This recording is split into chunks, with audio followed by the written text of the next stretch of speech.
ஒரு மனிதன் உங்களை தினமும் அவமதித்தால் உங்கள் மனம் என்ன செய்யும்? பகை, கோபம், பழிவாங்கும் எண்ணம்தான் முதலில் வரும். ஆனால் அல்லாஹ்வின் தூதர் நபி முஹம்மது ஸல்லல்லாஹு அலைஹி வஸல்லம் அவர்கள் அதற்கு கற்றுத்தந்த பதில் ஒன்றே: கருணை.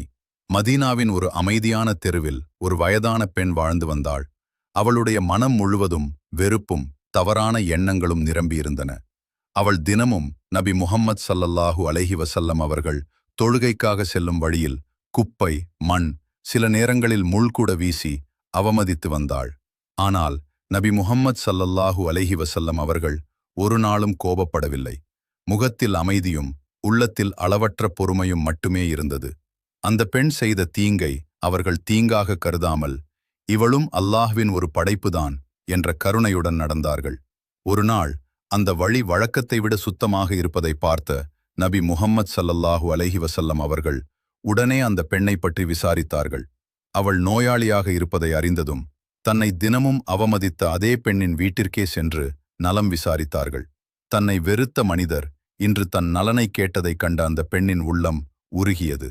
கண்களில் கண்ணீர் வழிந்தது.